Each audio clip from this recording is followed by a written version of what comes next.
Warahmatullahi wabarakatuh. Alhamdulillahirabbil alamin, alhamdulillahirabbil alamin, alhamdulillahirabbil alamin. Segala puji dan syukur hanya milik Allah Subhanahu wa taala karena hanya dengan nikmat dan karunia-Nya kita semua bisa berkumpul kembali siang ini untuk melanjutkan ibadah tadabbur bersama, untuk melanjutkan surat Al-Qalam yang minggu lalu sudah kita awali dan ini sudah bagian yang kedua. Mudah-mudahan kita semua senantiasa diberikan nikmat keistiqomahan oleh Allah Subhanahu wa taala sehingga kita bisa senantiasa mempertahankan ibadah ini secara rutin sampai kita kelak diwafatkan olehnya. Amin ya rabbal alamin. Salawat dan salam tercurahkan untuk baginda Rasulullah Shallallahu alaihi wasallam beserta keluarga dan para sahabatnya serta pengikutnya yang setia sampai akhir zaman. Mudah-mudahan kita semua termasuk pengikut Rasulullah yang setia sampai yaumil akhir, yang dimampukan oleh Allah untuk melaksanakan sunnah-sunnahnya dan kelak kita akan mendapatkan syafaatnya. Amin ya rabbal alamin. Untuk mempersingkat waktu, karena alhamdulillah sudah hadir bersama dengan kita semua, guru kita bersama Ustadz Umar maka kita segera akan mulai kajiannya. Silahkan Pak Ustadz dimulai, tafadol. Ya, barakallahu fiik Mbak Ari dan seluruh pengurus jamaah Majelis Ta'lim Rabbani yang semoga senantiasa dalam penjagaan perlindungan Allah Subhanahu wa taala. Allahumma amin. Allahumma amin. Mari luruskan niat dan kita mulai insyaallah tadabbur Quran kita, memetik ibrah, durus pelajaran, hidayat, petunjuk Allah dari keagungan ayat-ayat Allah Subhanahu wa taala. Hari ini insyaallah kita akan tadabburi sesi kedua dari surah Al-Qalam dari ayat ke-8 sampai dengan ayat ke-16. Ini adalah tema kedua dalam surah Al-Qalam yang merupakan surah keempat yang diturunkan Allah kepada Nabi Muhammad sallallahu alaihi wasallam. Setelah surah Al-Alaq, Al-Muddathir, Al-Muzammil, dan Al-Qalam. Bismillahirrahmanirrahim. Assalamualaikum warahmatullahi wabarakatuh. Alhamdulillah. Alhamdulillahil karimir rahman. 'allamal Qur'ana khalaqal insana 'allamahul bayan. Asyhadu an la ilaha illallah wahdahu la syarika lah. وأشهد أن محمدا عبده ورسوله المبعوث رحمة للعالمين اللهم صل وسلم على محمد وعلى آله وصحابته ومن تبعهم بإحسان إلى يوم الدين أما بعد اللهم ارفعنا بالقرآن اللهم انفعنا بالقرآن اللهم علمنا القرآن سبحانك لا علم لنا إلا ما علمتنا إنك أنت العليم الحكيم قل إن صلاتي ونسكي ومحياي ومماتي lillahi rabbil alamin. Ibu-ibu Majelis Ta'lim Rabbani dimanapun berada, alhamdulillah wala quwwata illa billah. Segala puji hanya milik Allah Subhanahu wa taala. Rabbus samawati wal ardh, Rabb Tuhan pencipta langit dan bumi yang alhamdulillah kembali memampukan kita, kembali mengkaruniakan kepada setiap di antara kita pertemuan kita di majelis tadabbur Quran ini yang mudah-mudahan insyaallah Allah turunkan keberkahan, Allah turunkan rahmat di tengah-tengah kita. Dan semoga saat ini majelis perkumpulan silaturahim kita pada siang hari ini sedang dibangga-banggakan Allah di hadapan majelis perkumpulan malaikat-malaikat Allah Subhanahu wa taala. Allahumma amin. Allahumma amin ya rabbal alamin. Mengawali tadabbur pada kesempatan kali ini sesi kedua dari surah Al-Qalam. Nun wal qalami wa ma yasturun. Saya ingin mengajak kepada seluruh jamaah yang telah bergabung, ibu-ibu Majelis Ta'lim Rabbani yang dirahmati oleh Allah, untuk sama-sama mengagungkan asma Allah di majelis ini. Subhanallah walhamdulillah wa la ilaha illallah Allahu akbar. Mudah-mudahan ada ilmu yang bermanfaat, ada cahaya, ada petunjuk Allah yang Allah karuniakan kepada siapapun yang telah bergabung di majelis tadabbur Quran kita pada siang hari ini. Di antara sebab untuk merasakan kedahsyatan dan keberkahan Quran, sebagaimana yang Allah perintahkan dalam Al-Quran, afala yatadabbaruna al-Quran, tidakkah mereka mentadabbur Al-Quran, am ala qulubin aqfaluha, ataukah ada hijab, ada penghalang yang menghalangi hati-hati mereka dari cahaya Al-Quran.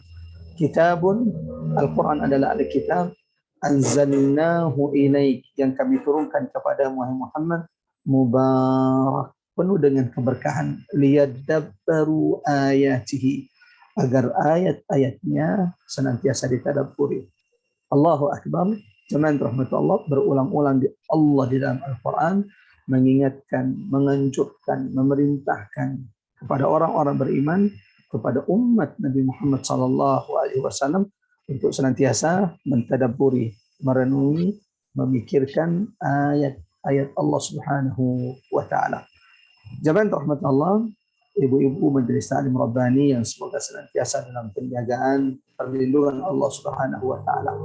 Hari ini insyaallah kita akan melanjutkan tadabbur Quran kita, sesi kedua dari tadabbur surah Al-Qalam yang berarti pena.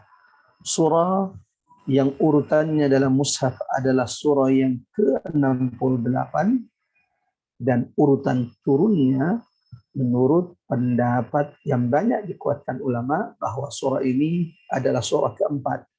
Walau di antara ulama ada yang mengatakan bahwa surah ini adalah surah kedua yang diturunkan Allah kepada Nabi. Akan tetapi ulama lebih menguatkan bahwa surah Al-Qalam ini adalah surah keempat.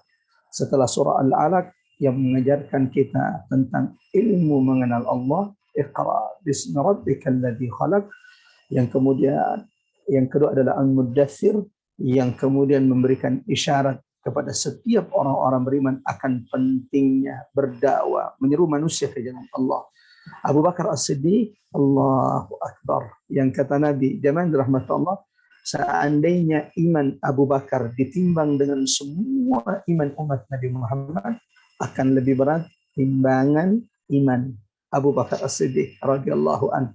Tahukah kita ibu-ibu yang rahmat Allah, ada 10 sahabat Nabi telah dijanjikan surga oleh Allah dan Rasulnya, yang dijuluki dengan Al-Mubashshiruna bil Jannah, 10 sahabat yang dijanjikan masuk surga. Allahu Akbar. Dan mereka adalah para pembesar dari sahabat-sahabat Nabi.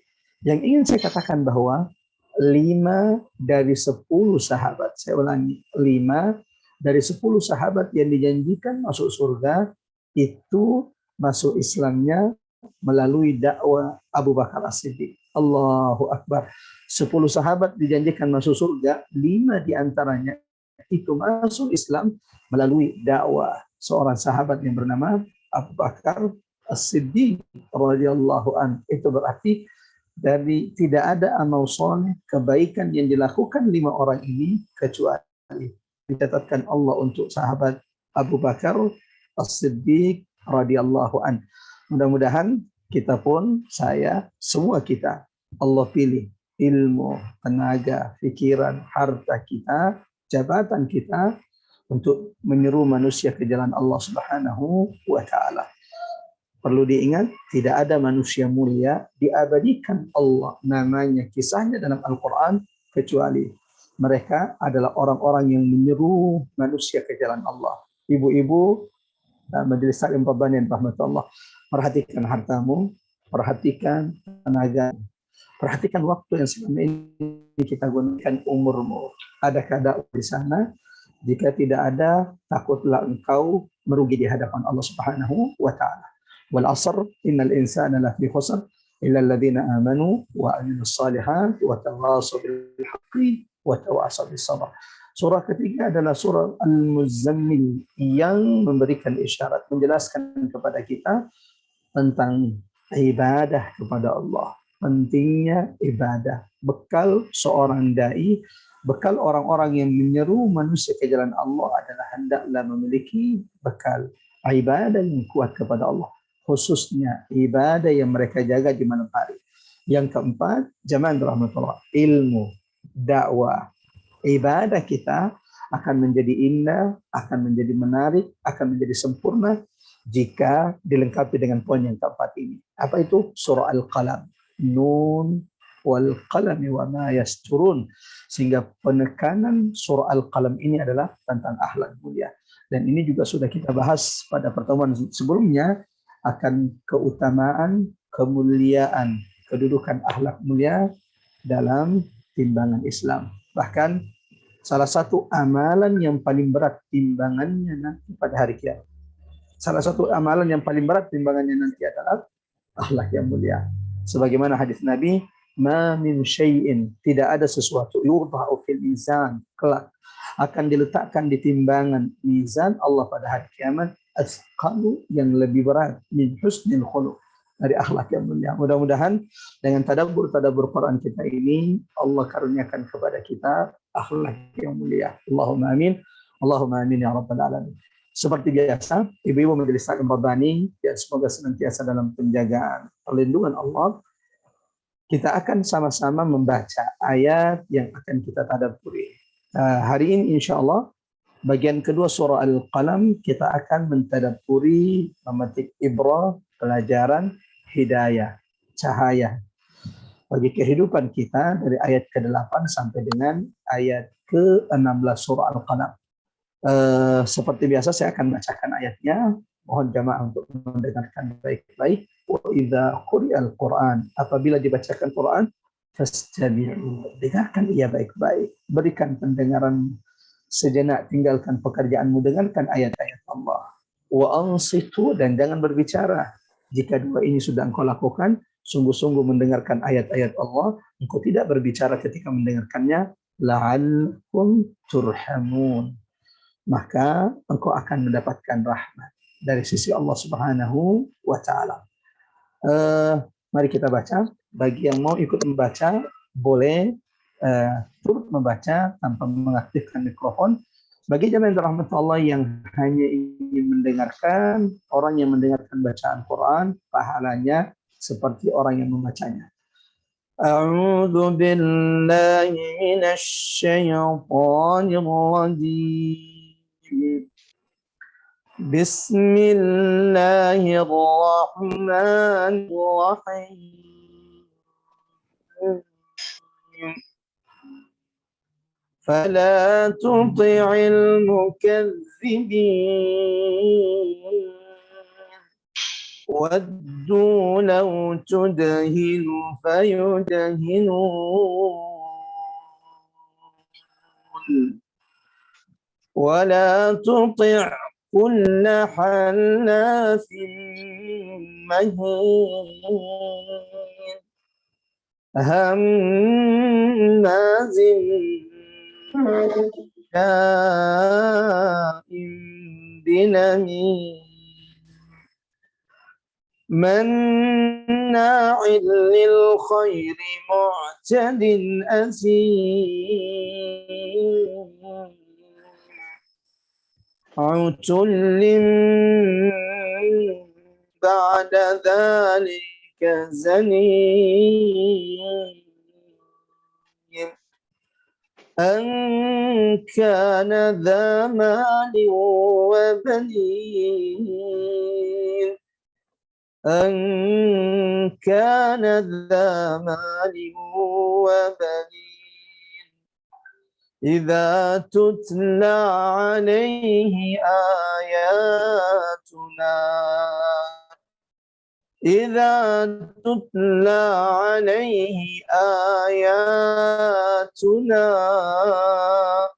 قال أساطير الأولين سنسمه على الخرطوم Sadaqallahul azim. Allahumma arhamna bil Quran, Allahumma arhamna bil Quran, Allahumma arhamna bil Quran. Semoga yang membaca dan yang mendengarkannya mendapatkan pahala yang terbaik. Setiap satu huruf Allah lipat gandakan. Silakan. Kami berikan kesempatan kepada panitia atau salah satu jamaah membacakan terjemahan dari surah Al-Qalam ini. Silakan Mbak Ari. Ya, silakan Mbak Tesi bisa bantu Mbak membacakan terjemahannya. Mbak Ari, mohon maaf ini Mbak Ari belum siap Mbak Lagi Ari. di jalan ya, oke. Ya, mohon maaf Mbak Ari. Saya bacakan terjemahannya Pak Ustadz. Tadi ayat 8 sampai ayat 16 ya Pak. Ya. A'udzubillahi minasyaitonirrajim. Maka janganlah engkau patuhi orang-orang yang mendustakan ayat-ayat Allah. Mereka menginginkan agar engkau bersikap lunak, maka mereka bersikap lunak pula. Dan janganlah engkau patuhi setiap orang yang suka bersumpah dan suka menghina, suka mencela, yang kian kemari menyebarkan fitnah, yang merintangi segala yang baik, yang melampaui batas dan banyak dosa, yang bertabiat kasar, selain itu juga terkenal kejahatannya, karena dia kaya dan banyak anak. Apabila ayat-ayat kami dibacakan kepadanya, dia berkata, ini adalah dongeng-dongeng orang dahulu, kelak dia akan kami beri tanda pada belalainya. Shadaqallahul azim. Masya Allah. Barakallahu fiik Mbak Ari dan seluruh jamaah yang dirahmati Allah yang sudah sama-sama membaca surah Qalam ayat 8 sampai dengan ayat 16 atau sudah mendengarkan. Mudah-mudahan sama-sama kita berdoa bacaan Quran kita yang barusan saja kita bacakan atau barusan saja kita dengarkan menjadi sebab Allah lembutkan hati-hati kita semuanya. Mudah-mudahan bacaan Quran kita yang baru saja kita bacakan ini atau kita dengarkan menjadi sebab jamaah dirahmati Allah, Allah lembutkan, Allah bersihkan hati-hati kita dari penyakit. Fi qulubihim marad. Ada orang yang hatinya penuh dengan penyakit. Fazadahumullah marad. Maka Allah tambahkan penyakit-penyakit tersebut. Di antara sebab, di antara cara, di antara tips menyembuhkan hati-hati yang sakit, senantiasa membaca Al-Quran, senantiasa mendengarkan Al-Quran. Mudah-mudahan setiap huruf yang kita baca, yang kita dengarkan, Allah lipatkan akan pahalanya sehingga menjadi pemberat amal timbangan setiap di antara kita. Ibu-ibu al-marhamah, ibu-ibu majelis taklim Rabbani yang dirahmati oleh Allah Subhanahu wa taala. Di pertemuan sebelumnya kita sudah menjelaskan bagaimana Allah bersumpah.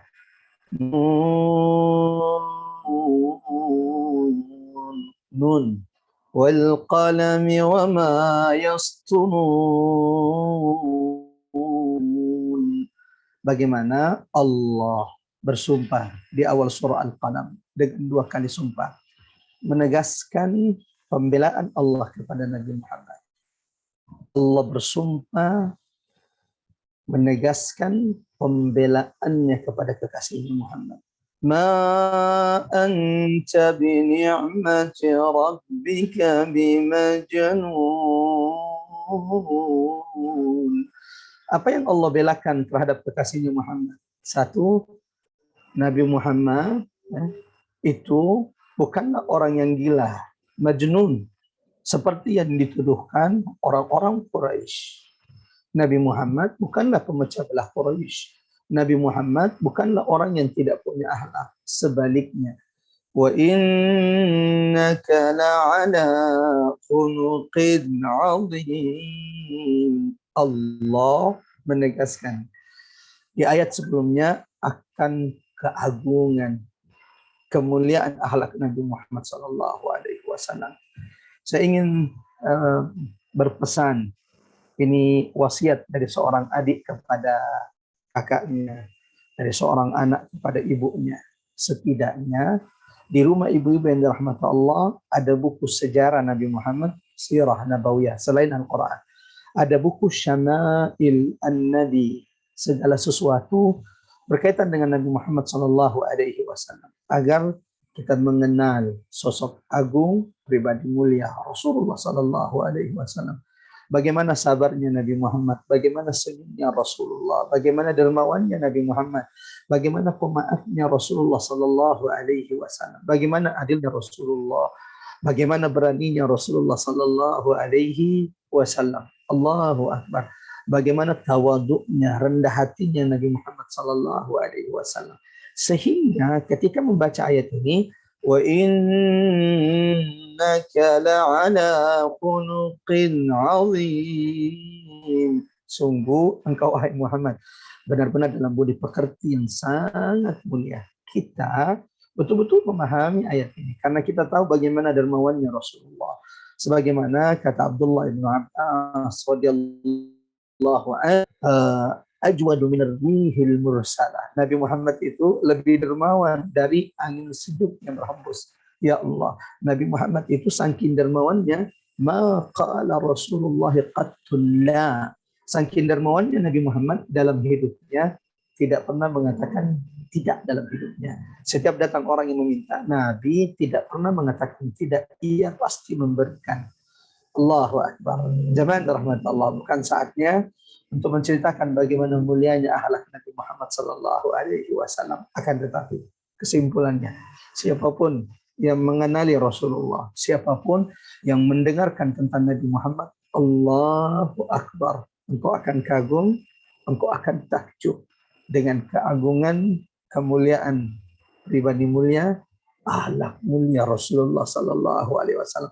Jangan mengaku engkau bagian dari umat Nabi jika kemudian budi pekertimu, akhlakmu jauh dari akhlak Nabi. Jamaah rahmat Allah, sama-sama kita berdoa mudah-mudahan insya Allah semakin kita tadabbur Quran, semakin Allah lembutkan hati kita. Semakin kita tadabbur Quran, semakin Allah mampukan kita melani akhlak mulia Rasulullah Sallallahu Alaihi Wasallam. Ini tema besar, kira-kira 7 ayat sebelumnya yang kita tadabburi dari surah Al-Qalam. Bagaimana Allah bersumpah membela Nabi Muhammad, membantah semua tuduhan orang-orang kafir Quraisy, menegaskan keagungan akhlak mulia Rasulullah Sallallahu Alaihi Wasallam. Sebaliknya, di ayat ke-8 sampai 16, Allah membongkar, Allah membuka tabir siapa orang-orang yang menghina Nabi Muhammad Sallallahu Alaihi Wasallam. Allah membuka tabir aib, keburukan orang-orang yang menuduh Nabi Muhammad gila, orang-orang yang mengatakan Quran itu buatan Nabi Muhammad Sallallahu Alaihi Wasallam. Masih ingat di pertemuan sebelumnya saya sempat mengatakan bahkan surah ini adalah surah Muhammad. Dari awal surah Al-Qalam ini, Nun wal qalami wa ma yasturun, sampai akhir dari surah ini, itu semuanya ada kaitannya dengan baginda Rasulullah Muhammad Sallallahu Alaihi Wasallam. Mulai dari pembelaan Allah Subhanahu Wa Taala terhadap Muhammad, lalu kemudian penghinaan Allah, bantahan dan kehinaan orang-orang kafir Quraisy yang memusuhi dakwah Nabi Muhammad Sallallahu Alaihi Wasallam. Sehingga kalau kita perhatikan, zaman rahmatullah tadi sudah membaca ayatnya atau mendengarkan ayatnya, dan Mbak Ari sudah membaca terjemahannya. Kalau kita perhatikan dari ayat 8 sampai 16, Allah membuka, Allah menjelaskan kehinaan orang-orang kafir Quraisy yang memusuhi dakwah Nabi. Allah Subhanahu wa taala menjelaskan tentang perilaku buruk mereka yang menuduh Nabi Muhammad gila. Allah menjelaskan tentang akhlak, tabiat buruk orang-orang yang kemudian mencela Nabi Muhammad Sallallahu Alaihi Wasallam. Kalau ada yang bertanya, Ustaz, apa pelajaran yang bisa kita petik dari bagian kedua ini? Allahu Akbar. Ibu-ibu majelis taklim Rabbani yang dirahmati Allah, ada banyak ibrah, ada banyak pelajaran, hidayah, petunjuk, cahaya yang bisa kita petik dari bagian kedua dari surah Al-Qalam. Di antaranya, ketika Allah menjelaskan tentang pribadi, perilaku, akhlak, tabiat buruk orang-orang kafir Quraisy yang memusuhi dakwah Nabi, yang katanya Nabi adalah pemecah belah, ternyata mereka pemecah belah. Yang katanya Nabi orang yang kurang akal, mereka yang kurang akal. Yang mengatakan Nabi memiliki pribadi buruk, mereka lah sesungguhnya yang memiliki perilaku, tabiat, akhlak yang sangat buruk. Ini juga memberikan penjelasan kepada kita bahwa tidaklah perilaku, perbuatan, akhlak buruk yang disebutkan Allah di bagian kedua surah Al-Qalam ini kecuali peringatan bagi kita semua yang membaca Al-Quran, umat Nabi Muhammad SAW untuk tidak mengikuti perilaku-perilaku buruk yang disebutkan di dalam Quran surah Al-Qalam bagian kedua, yaitu ayat ke-8 sampai dengan ayat ke-16. Mari kita mulai menyelami keagungan ayat-ayat Allah di surah Al-Qalam. A'udzu billahi minasyaitonir rajim. Fala tuti'il mukadzibin.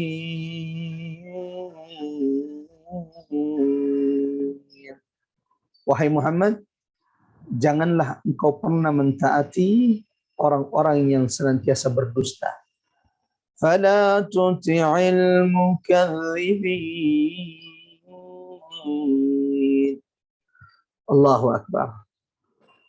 Ibu-ibu yang dirahmati Allah, kalau kita membuka tafsir, lalu melihat sababun nuzul, sebab turun ayat ini, fala tuti'il mukadzibin sampai dengan ayat ke-16, maka di antara para ahli tafsir menyebutkan bahwa sebab turun surah ini adalah, atau ayat-ayat ini diturunkan Allah kepada Al-Walid ibn al-Mughirah.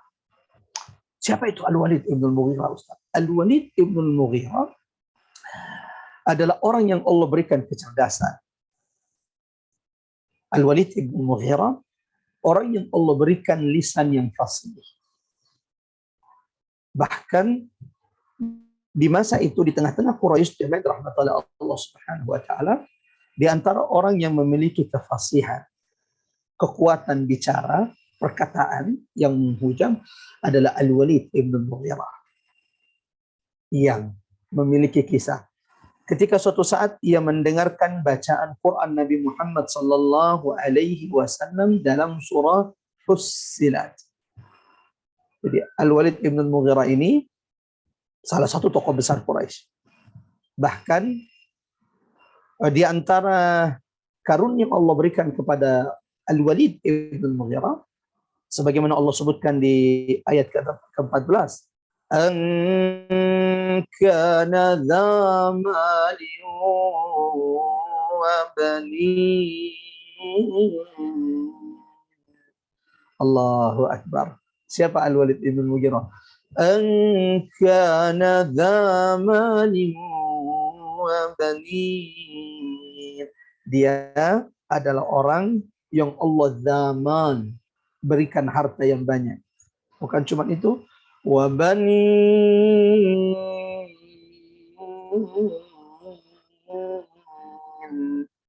bahkan bukan cuma Allah karuniakan harta yang banyak kepada Al-Walid ibn al-Mughirah, dengan namanya Al-Walid ibn al-Mughirah. Walau ayat ini bukan cuma berlaku kepada Al-Walid ibn al-Mughirah, siapapun yang mendustakan ayat-ayat Allah sampai hari kiamat, setelah Allah berikan kepada mereka akal, setelah Allah karuniakan nikmat kepada mereka, maka sebagaimana Allah memberikan ancaman kepada Al-Walid ibn al-Mughirah di dalam surah ini, ancaman ini berlaku kepada siapapun yang menentang, memusuhi agama Allah, menentang ayat-ayat Allah Subhanahu wa taala. An kana dha malin wa banin. Al-Walid ibn al-Mughirah, jemaah rahmatullah, tokoh besar Quraisy, terkenal dengan kecerdasannya, bahkan di antara orang Quraisy yang paling fasih lisannya, terkenal dengan kefasihannya. Bahkan Allah sebutkan di surah ini di ayat 14 bahwa dia orang yang Allah berikan harta yang banyak, bukan cuma harta yang banyak, wa bani, Allah juga berikan karunia keturunan yang banyak kepadanya. Baik itu anak laki-laki maupun anak perempuan yang Allah berikan kepada Al-Walid ibn Mughirah. Al-mal, harta, dan anak. Dan kalau kita perhatikan jamaah rahmat Allah, berulang-ulang, bukankah Allah di dalam Al-Quran berulang-ulang menyebutkan dua nikmat ini di antara fitnah terbesar yang kadang memalingkan manusia dari ayat-ayat Allah. Dua nikmat ini, harta dan anak, di antara karunia Allah yang paling banyak melalaikan manusia dari ibadahnya, kewajibannya kepada Allah Subhanahu wa Ta'ala. Mudah-mudahan Allah lindungi kita dari ujian nikmat yang paling banyak melalaikan manusia dari Tuhannya. Al-mal, harta, yang kedua adalah al-bani, keturunan. Sebagaimana Al-Walid ibnul Mughirah. Bahkan, jamaah yang dirahmati Allah.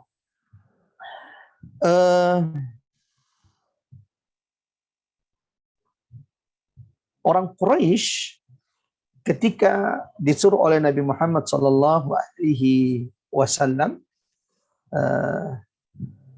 kepada Islam, mereka sempat mengajukan dua tokoh yang kemudian perkataan mereka itu diabadikan Allah dalam Al-Quran. Quran surah Az-Zukhruf ayat 31. Orang Quraisy itu sampai mengatakan kepada Nabi Muhammad, ya Muhammad, kami akan mengikuti ucapan Nabi dan Rasul kalau Nabi dan Rasul yang diutus kepada kami itu salah satu dari dua orang.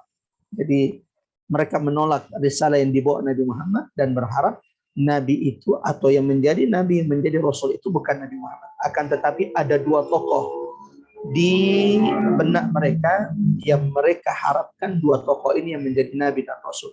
Salah satunya adalah Al-Walid ibn Mughirah. Sebagaimana kemudian perkataan mereka diabadikan Allah dalam Al-Quran surah Az-Zukhruf ayat 31. وَقَالُوا لَوْلَا نُزِّلَ هَذَا الْقُرْآنِ.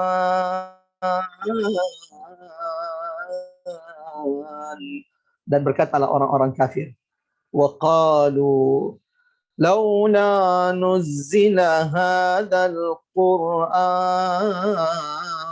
Seandainya Quran yang dibaca Muhammad, seandainya Quran yang dibawa Muhammad, nuzzila wa qalu laula nuzzila hadzal Qur'an, seandainya Quran yang dibawa Muhammad itu diturunkan kepada ala rajulin minal qaryataini 'azim.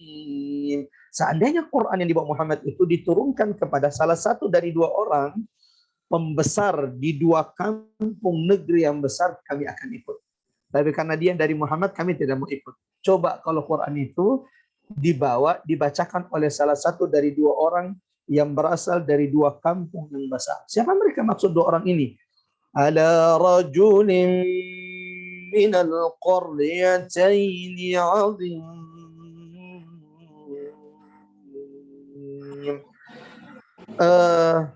Allahu Akbar. Jaban rahmatullah Allah.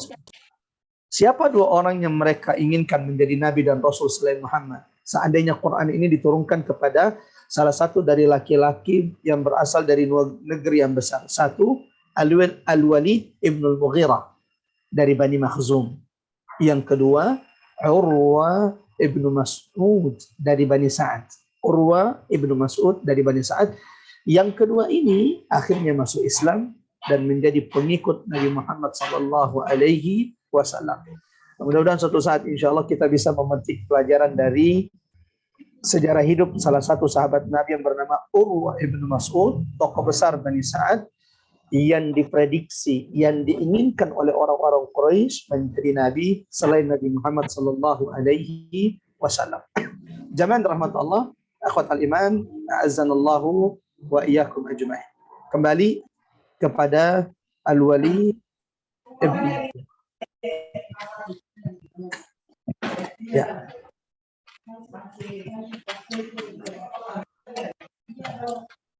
Bisa bantu Mbak Ari?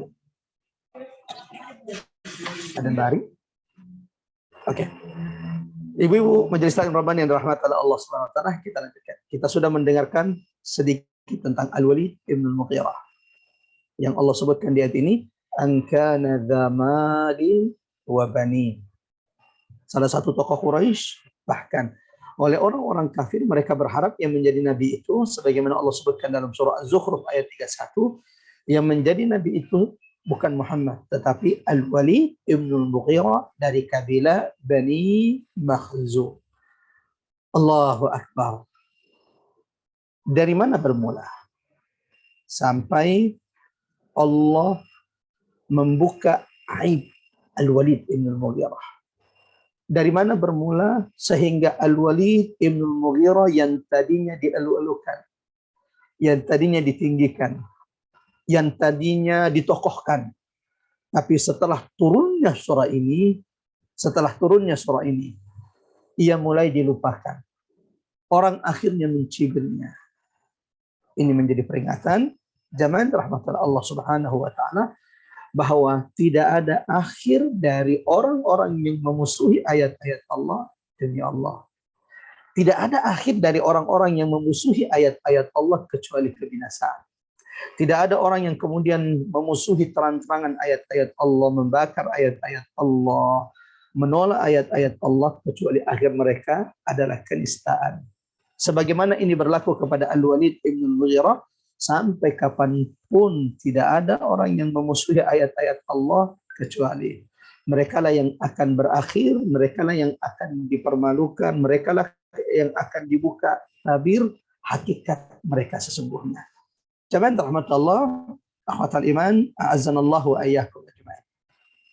Ketika turun surah ini, Al-Walid ibn al-Mughirah ketika mendengarkan ayat ini, fala tuti'il mukadzibin waddu law tudhinu fayudhinun. Ada 9 sifat, mohon dicatat baik-baik. Ada 9 sifat buruk, ada 9 perilaku buruk, ada 9 akhlak buruk yang akhirnya disebutkan Quran yang ada pada diri Al-Walid ibn Mughirah. Hubungannya dengan kita apa, Ustaz? Jamaah rahmat Allah. 9 akhlak ini, 9 sifat buruk ini adalah sifat-sifat yang dibenci oleh Allah. Yang Allah inginkan kita orang-orang beriman menjauhi 9 sifat buruk yang disebutkan dalam surah Al-Qalam ini.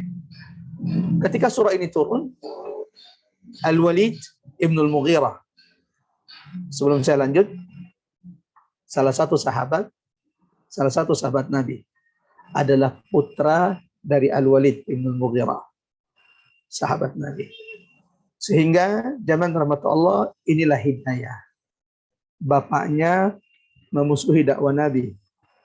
Bapaknya dibongkar aibnya di dalam Al-Quran. Tapi anaknya, ya Allah, anaknya salah satu sahabat yang dibanggakan Rasulullah Sallallahu Alaihi Wasallam. Siapa sahabat yang merupakan keturunan dari Al-Walid ibn Mughirah? Khalid ibn al-Walid. Wa man la ya'rifu Khalid ibn Walid? Siapa di antara kita ibu-ibu majelis taklim Rabbani yang tidak kenal dengan sahabat Khalid ibn al-Walid? Sahabat yang dijuluki Sayfullahil Maslul, pedang Allah yang terhunus, yang di dalam peperangannya tidak pernah dikalahkan oleh musuh, bahkan meninggalnya, mati syahidnya di atas kasurnya. Yang menjelang wafatnya ada satu perkataan Khalid bin Walid yang ketika Al-Fakir juga mendengarkan perkataan ini betul-betul memberikan peringatan, nasihat yang sangat besar. Apa itu? Ketika menjelang sakitnya, Khalid bin Walid sudah tidak bisa lagi keluar ke medan perang, lalu akhirnya ia mengambil mushaf Quran. Lalu mulailah kemudian Khalid bin Walid berbicara kepada Quran. Ya Quran, udhran, maafkan aku wahai Quran, karena jihad, perang di jalan Allah telah melalaikanku dari membaca. Allahu Akbar. Sambil meneteskan air mata, Khalid bin Walid berkata, udhran ya Quran, maafkan aku wahai Quran, syaghalatnil ma'arik wal hurub, karena peperangan telah membuatku melalaikan membacamu. Ya Allah, bagaimana dengan kita? Mudah-mudahan perkataan Khalid bin Walid ini juga menjadi nasihat bagi setiap di antara kita. Allahumma rzuqna tilawatal Quran ana al-laili wa atrafan nahar. Semoga Allah senantiasa mampukan kita dekat dengan Quran, dimampukan untuk senantiasa membaca Quran di pagi dan di petang hari. Allahumma amin. Kembali kepada Khalid bin Walid. Afwan, kepada Al-Walid ibn Mughirah. Ketika turun surah ini, lalu Allah menyebutkan ada 9 sifat buruk. Allah menyebutkan ada 9 perilaku buruk dalam diri Al-Walid ibn Mughirah. Ada 9 akhlak buruk Al-Walid ibn Mughirah yang kemudian dibongkar oleh Allah. Mungkin di antara jamaah Ustaz, memang apa kesalahan besar dari Al-Walid ibn Mughirah sampai Allah membongkar aibnya? Allah sebutkan 9 perilaku buruk dari Al-Walid bin Mughirah. Berawal ketika dibacakan Quran kepadanya oleh Nabi Muhammad sallallahu alaihi wasallam. Perhatikan ayat 15 surah Al-Qalam. Ayat 15 surah Al-Qalam. Dari sini bermula. Idza tutla alaihi ayatuna Idza tutla alaihi ayatuna. Ingatlah wahai Muhammad, ketika ayat-ayat kami dibacakan kepada dia Al-Walid bin Mughirah. Qala asatirul awwalin.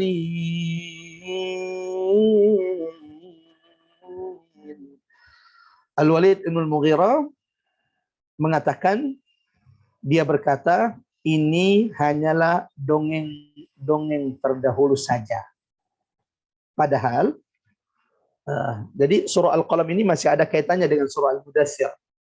Kalau nanti masih ingat di surah Al-Mudaththir ketika Allah mengatakan, Zarni wa man khalaqtu wahida.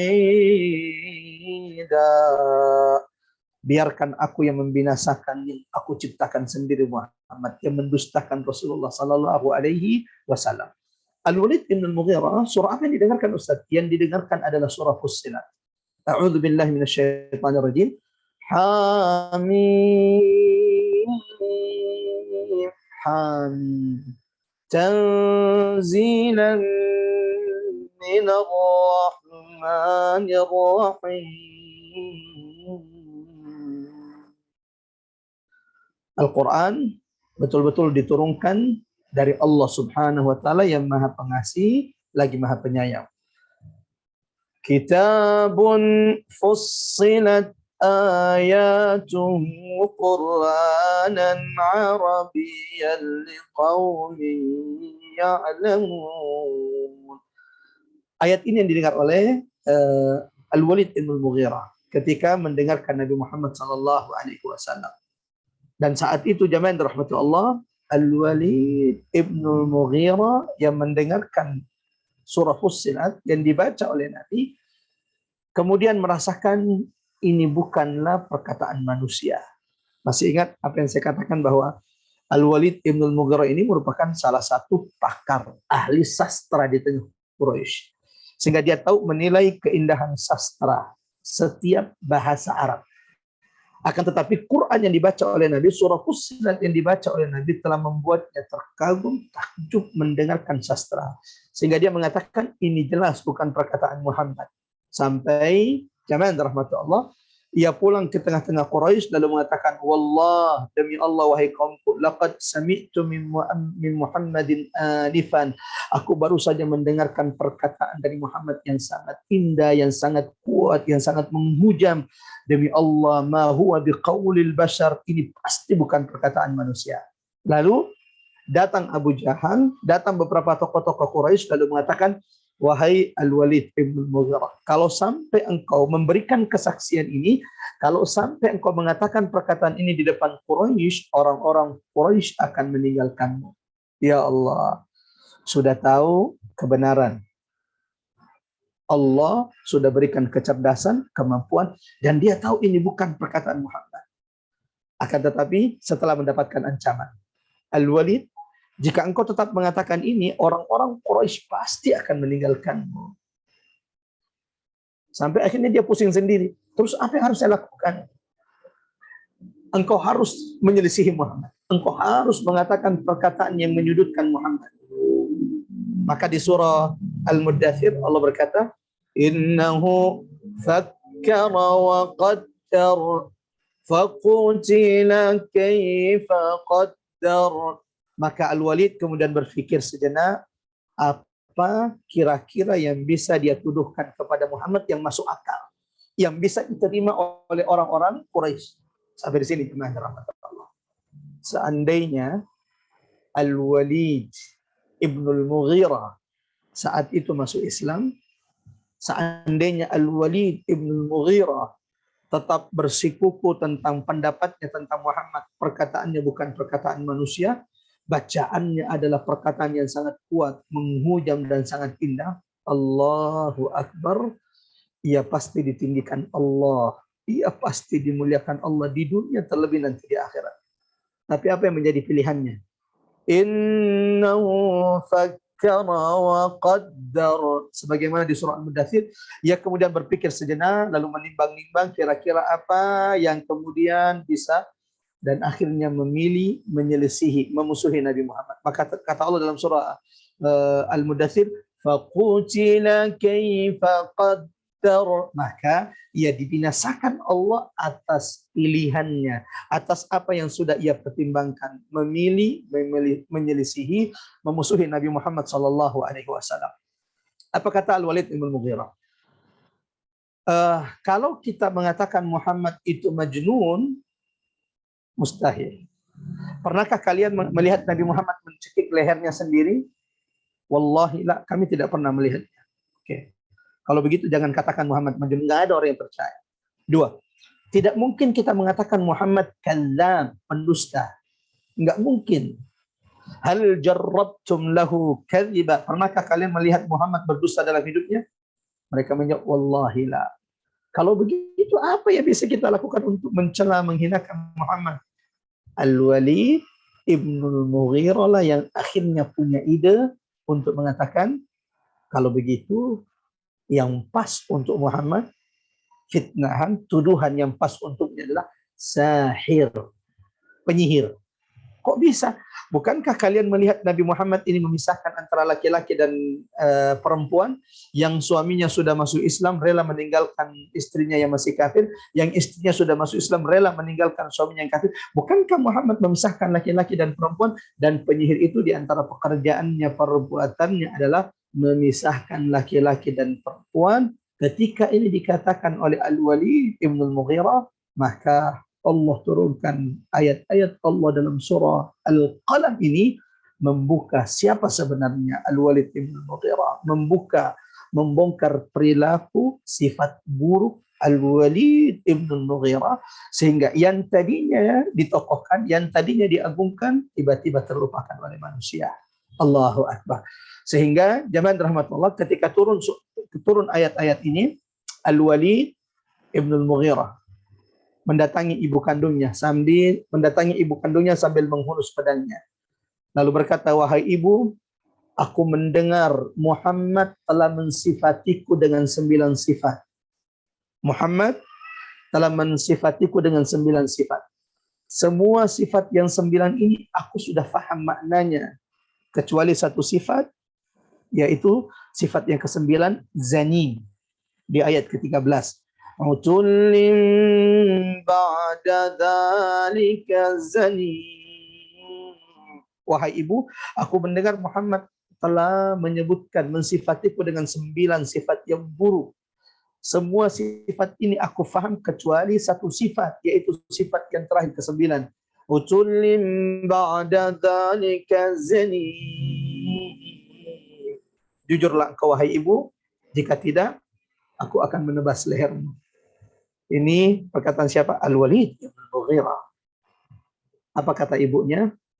Wahai anakku Al-Walid bin Mughirah, tahukah engkau bahwa ayahmu, bapakmu adalah laki-laki, mohon maaf, adalah laki-laki yang impoten, yang tidak bisa berhubungan dengan istrinya. Bapakmu adalah laki-laki yang impoten dan tidak bisa kemudian punya keturunan. Maka bapakmu memerintahkan pengembala kambingnya untuk berhubungan dengan saya, maka lahirlah engkau wahai Al-Walid, maka engkau anak penggembala kambing tersebut, bukan anak bapakmu. Ya Allah, karena ia memusuhi Nabi Muhammad.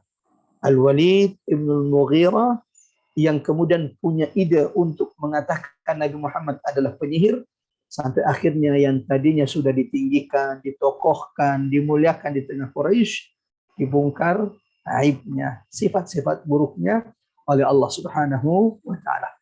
Coba kita lihat apa saja sifat-sifat buruk orang-orang kafir Quraisy, terkhusus Al-Walid ibn al-Mughirah yang memusuhi Nabi Muhammad sallallahu alaihi wasallam. Dan ini peringatan bagi setiap di antara kita, ibu-ibu majelis taklim Rabbani, agar kita menjauhi 9 sifat buruk yang disebutkan Allah di dalam surah Al-Qalam ini. Yang pertama, fala tuti'il mukadzibin.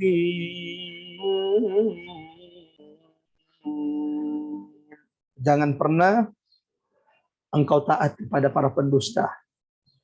Sifat buruk, akhlak buruk orang-orang kafir Quraisy yang memusuhi Nabi Muhammad sallallahu alaihi wasallam, khususnya Al-Walid ibn al-Mughirah. Al-Walid ibn al-Mughirah adalah pendusta. Dan Allah ingatkan kepada Muhammad, dan ini peringatan kepada kita umat Rasulullah sallallahu alaihi wasallam, kaum muslimin. Kalau ingin mencari pemimpin, kalau ingin mencari orang-orang terdekat bagi kita, jika ingin mencari sahabat terbaik bagi kita, jika ingin mencari pasangan terbaik untuk anakmu, perhatikan jangan sampai pemimpin yang engkau pilih, jangan sampai pasangan yang engkau pilih, jangan sampai pasangan untuk anakmu, cucumu yang engkau pilih, jangan sampai sahabat yang engkau pilih memiliki sifat buruk yang disebutkan Allah di ayat ke-8 surah Al-Qalam ini. Apa itu? Fala tuti'il mukadzibin.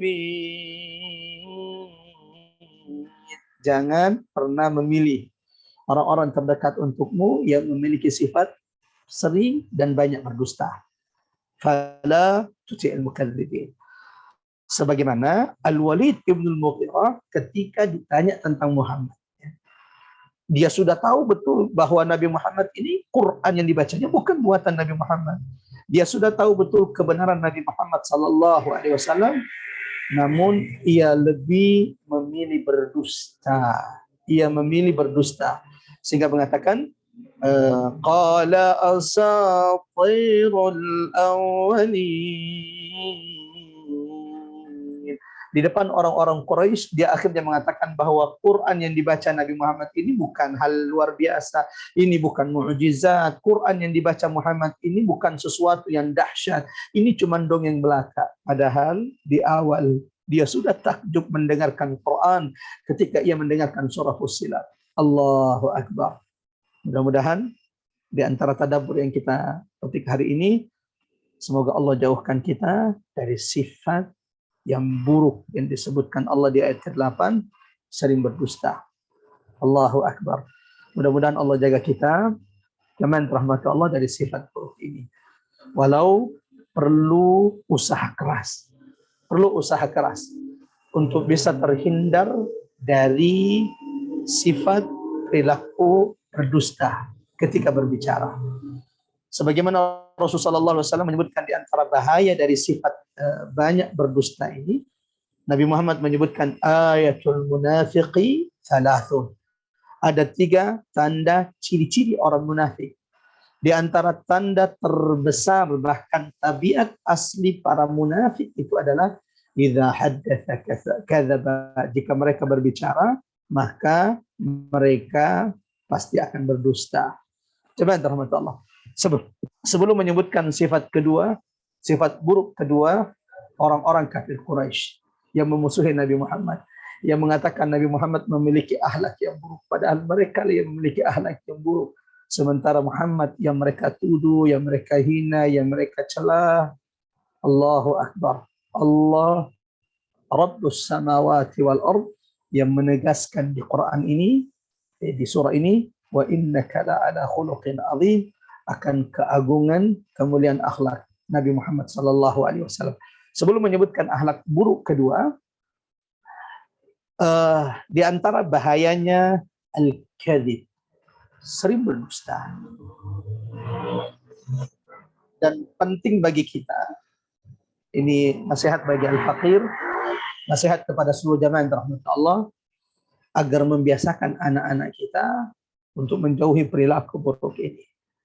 Jangan sampai kita terlalu keras dalam mendidik anak-anak kita sampai demi agar mereka tidak dimarahi, mereka kemudian berdusta.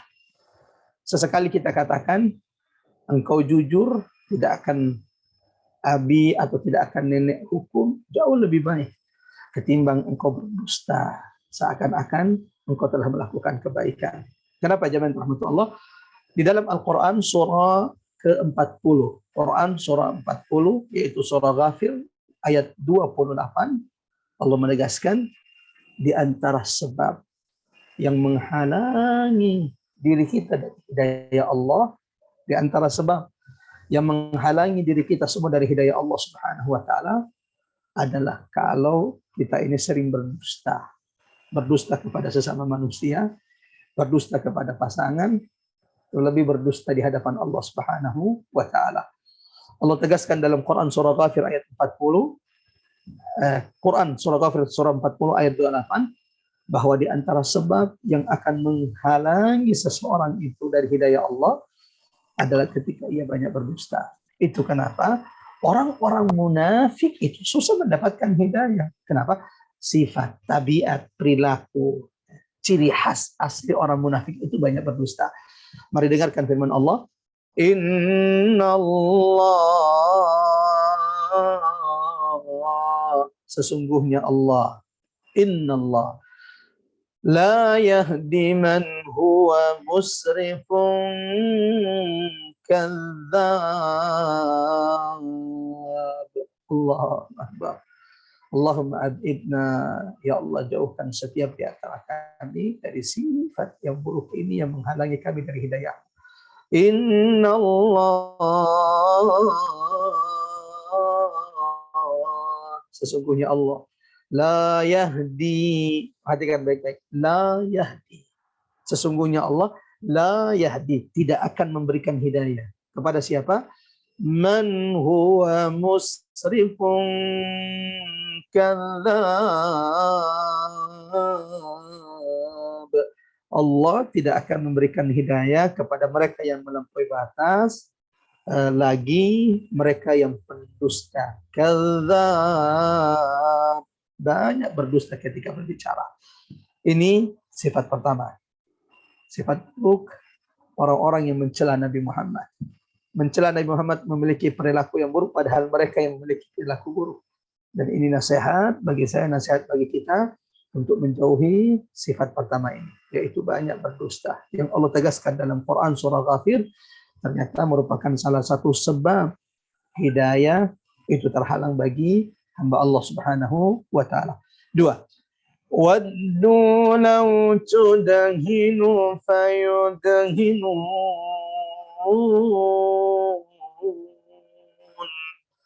Wahai Muhammad, mereka orang-orang kafir menginginkan engkau berlaku lunak, berlaku lemah kepada mereka. Fayudahinun, maka mereka juga akan bersikap lunak kepada jamaah rahmatullah. Ini adalah sifat buruk kedua yang Allah ingatkan kita agar tidak mengikuti, agar kita tidak berperilaku buruk seperti yang Allah sebutkan di ayat ke-9 surah Al-Qalam ini. Apa itu waddu law tudhinu fayudhinun? Sifat buruk kedua adalah al-mudahana. Bersikap lembek, bersikap lunak, tidak punya prinsip dalam agamanya. Ya Allah, ini ternyata sifat buruk. Orang yang tidak punya prinsip terhadap akidahnya, terhadap agamanya sendiri, di antara perilaku orang-orang kafir Quraisy yang dicela, dibenci oleh Allah Subhanahu wa taala. Yang mengatakan bahwa semua agama itu benar. Ustaz, lalu bagaimana dengan apa yang diturunkan Allah kepada Nabi Musa, Nabi Isa? Jamaah rahmatullah, berkali-kali Al-Fakir sudah ingatkan di majelis ini, Inna ad-dina 'inda Allahil Islam.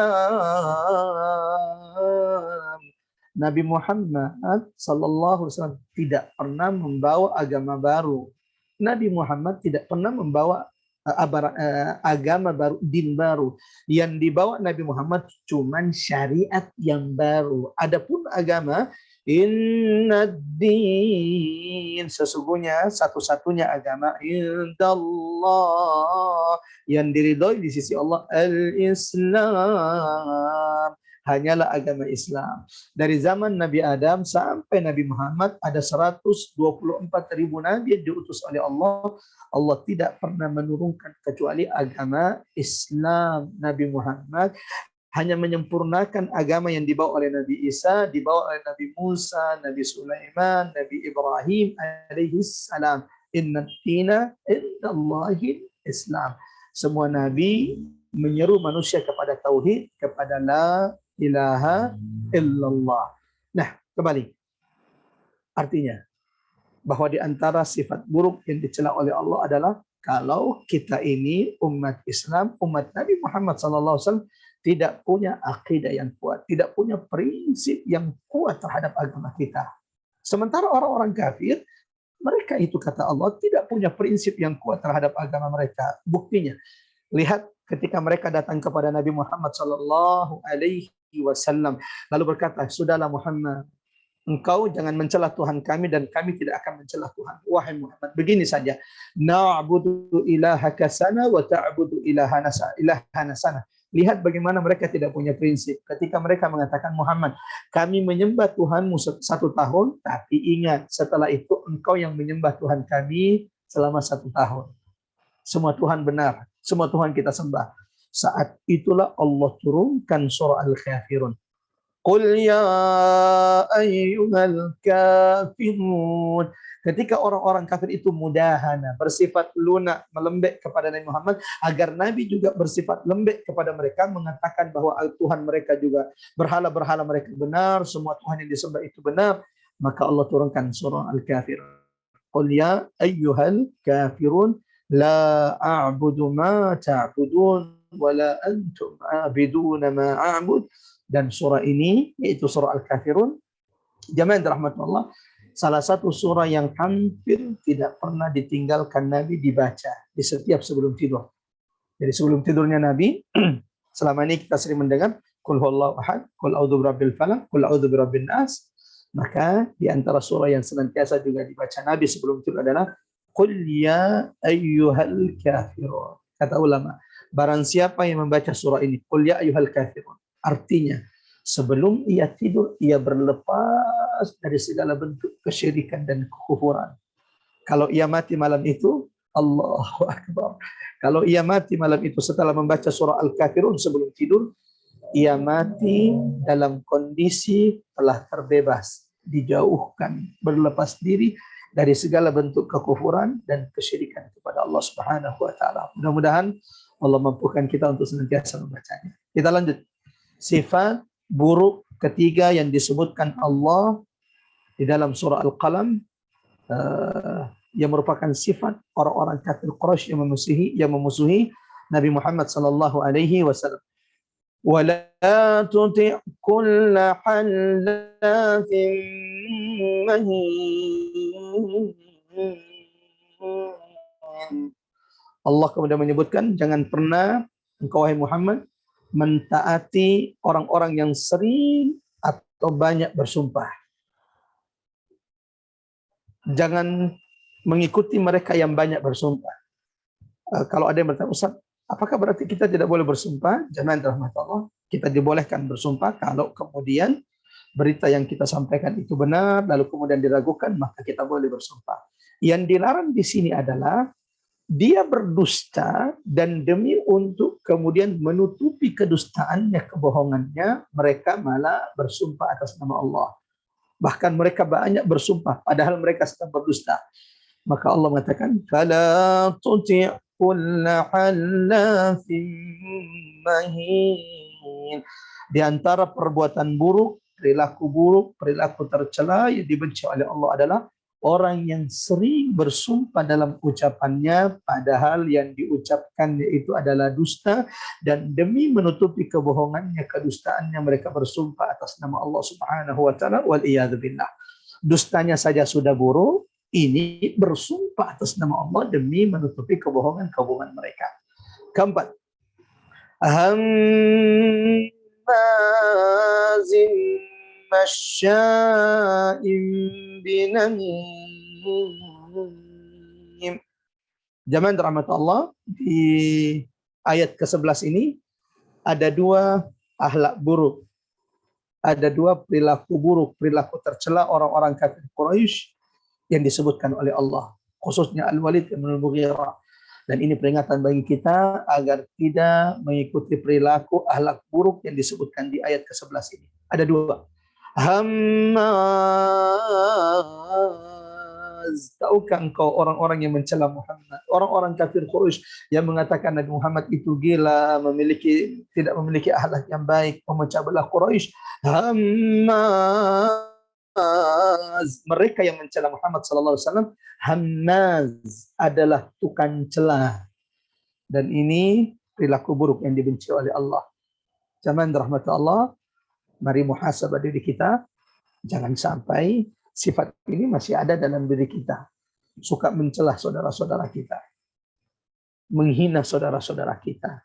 Al-Muslim, jika engkau mengaku Muslim, kata Nabi, Al-Muslim, Muslim yang sebenarnya itu man salimal muslimina min lisanihi wa yadihi. Orang Muslim sebenarnya itu adalah mereka yang menjaga, menyelamatkan saudara mereka dari lisan dan tangan mereka. Tidak menyakiti saudaranya dengan lisan, dengan celaannya. Kamu kok gendut amat.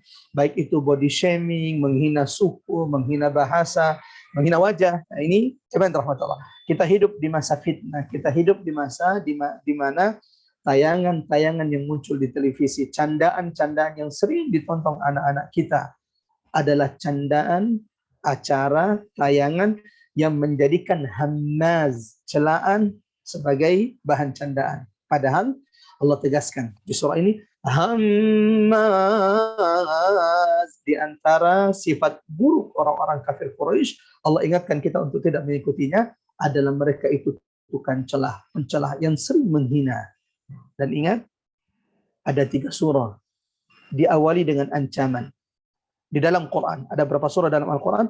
Ada 114 surah di dalam Al-Quran. Ibu-ibu yang dirahmati Allah, dari 114 surah ini ada 3 surah diawali dengan ancaman. Wailul lil mutaffifin.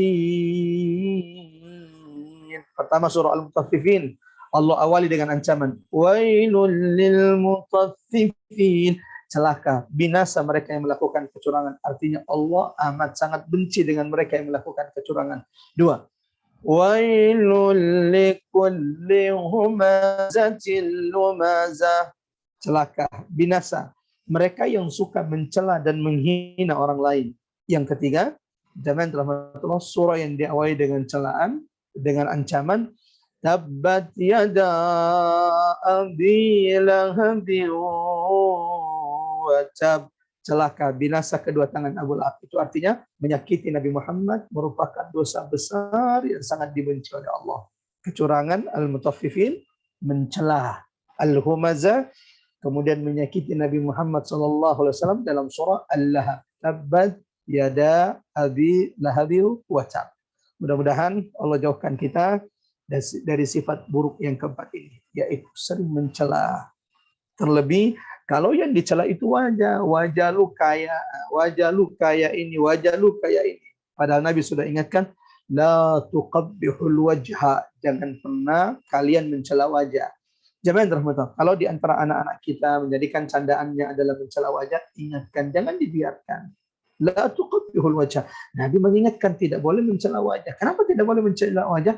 Allah dalam surah At-Tin, laqad khalaqnal insana fi ahsani taqwim.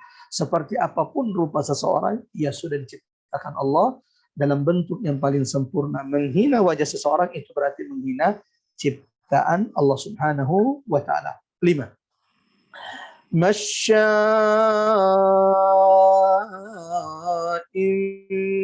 binamim. Akhlak buruk yang kelima yang Allah sebutkan merupakan perilaku orang-orang kafir Quraisy yang memusuhi Nabi Muhammad, dan ini peringatan bagi kita umat Nabi Muhammad menghindari perilaku buruk yang kelima ini. Apa itu? Masya'in binamim. Tukang adu domba, suka mengadu domba. Mengadu domba antara saudara, mengadu domba antara sahabat. Hati-hati jangan dirahmati Allah. Kalau engkau mendapati dirimu sepertinya senang kalau kemudian ketika ketemu dengan sahabat yang satu menyebutkan aib sahabat yang satu, tapi kalau ketemu sahabat yang satu ini juga kembali menyebutkan aib sahabat yang satu, banyak beristighfar kepada Allah. Segeralah bertobat kepada Allah. Mohon ampun kepada Allah agar dijauhkan dari sifat buruk ini, yaitu sifat buruk suka mengadu domba. Kenapa? Nabi Muhammad menyebutkan dalam hadis, la yadkhulul jannata namam. Tidak akan masuk surga orang yang suka mengadu domba. Bahkan ketika suatu saat Nabi Muhammad berjalan di tengah perkuburan kota Madinah, tiba-tiba Nabi berhenti di suatu kubur. Sahabat bertanya, kenapa ya Rasulullah engkau berhenti? Bukan cuma itu, Nabi kemudian menancapkan beberapa pelepah kurma yang masih segar. Sahabat berkata, ya Rasulullah, kenapa engkau melakukan ini? Kata Nabi, innahuma la yu'adzaban. Tahukah engkau bahwa kedua penghuni kubur ini sedang diazab oleh Allah. Mereka mengira yang dilakukannya bukan dosa kecil, dosa besar, padahal yang mereka lakukan adalah dosa besar yang sangat dibenci oleh Allah. Amma ahaduhuma, salah satu dari dua orang yang saat ini sedang disiksa di kuburnya, la yastatiru min baulih, ketika buang air kecil tidak menghindar, tidak kemudian menjauh dari orang lain sehingga ia dilihat ketika buang air. Yang kedua, wa amma tsani kana yamshi bin namimah. Salah satu dari dua ini yang saat ini sedang disiksa di kuburnya, yaitu orang yang di dunia sering mengadu domba di antara saudaranya. Lanjut, jemaah rahmat Allah, sudah 5. Sifat buruk ke-6, manna'il lil khairi mu'tadin azim.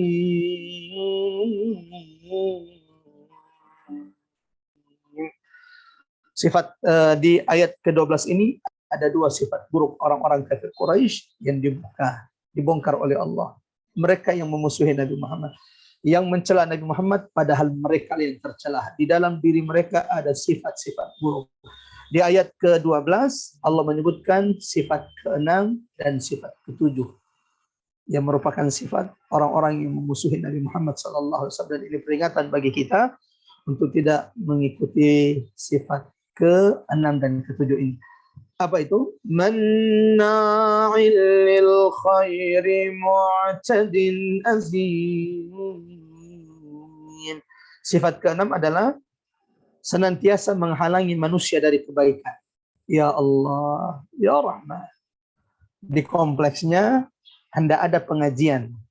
Tiba-tiba dia karena tidak ingin ada suara ribut di masjid dan mengganggu di waktu istirahat dia, maka dia kemudian melarang pengajian tersebut. Manna'il lil khairi mu'tadin azim. Ada orang dia yang menjadi penyebab kebaikan-kebaikan itu kemudian tertunda di tempatnya. Maka Allah Subhanahu wa taala menyebutkan di antara perilaku perbuatan yang tercela adalah manna'il lil khair. Kalau kita ini adalah orang yang punya sifat perilaku menghalangi manusia dari kebaikan. Allahu Akbar. Jemaah rahmat Allah. Saya ingin berterima kasih banyak kepada pengurus Majelis Ta'lim Rabbani yang dirahmati Allah, yang mudah-mudahan terus diistiqomahkan. Sampai berapapun orang yang mau mendengarkan Quran, mudah-mudahan Allah istiqomahkan kita. Di antara Nabi, ada yang pengikutnya cuma 5. Di antara Nabi, ada yang pengikutnya cuma 3. Di antara Nabi, ada yang pengikutnya cuma 2. Bahkan di antara Nabi yang nanti dibangkitkan pada hari kiamat, mereka tidak memiliki pengikut. Apakah berarti Nabi itu kemudian gagal dalam berdakwah, gagal dalam mengurus majelis ta'limnya, gagal dalam menyampaikan risalah Allah? Tidak, mereka tidak gagal, bahkan mereka sudah berhasil.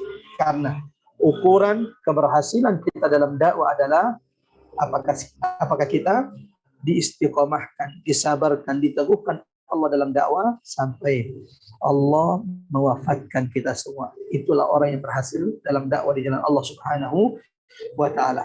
Jamaah rahmat Allah, apa yang ingin saya sampaikan?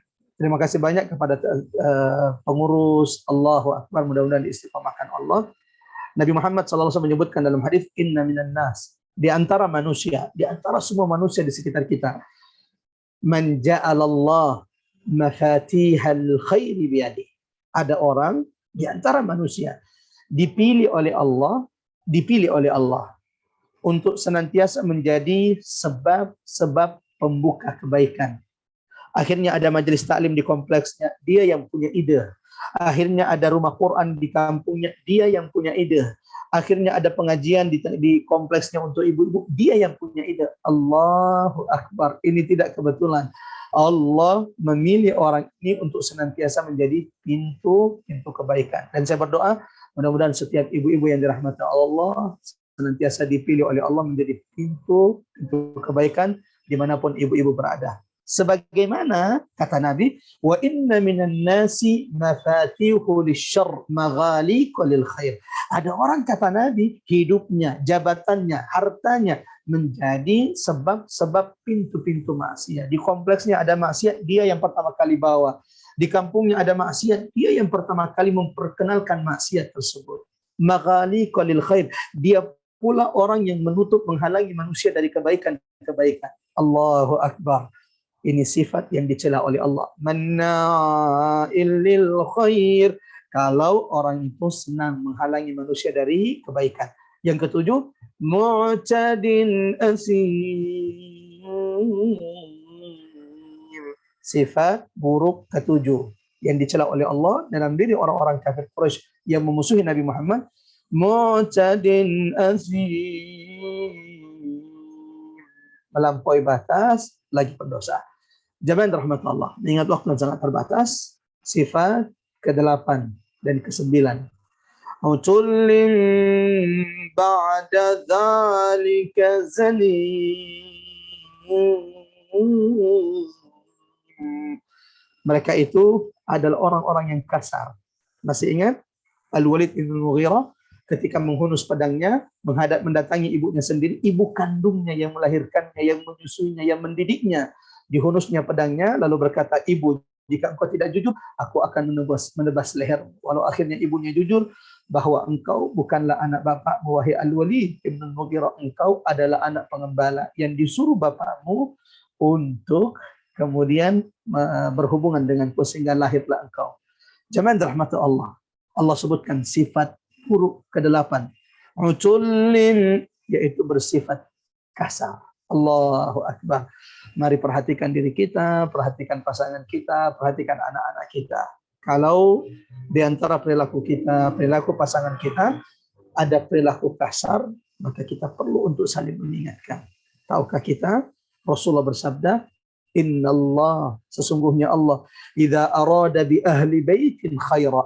Allah kalau menginginkan kebaikan di satu rumah, kalau Allah inginkan kebaikan di rumah kita, kalau Allah menginginkan kebaikan di rumah seorang hamba, di keluarga seorang hamba, apa ciri-cirinya? Adkhala ilaihi rifq. Maka kalau Allah cinta kepada keluarga kita, Allah cinta kepada penghuni satu rumah, Allah akan jauhkan mereka dari sifat kekerasan dan Allah akan masukkan sifat lemah lembut di dalam rumah mereka.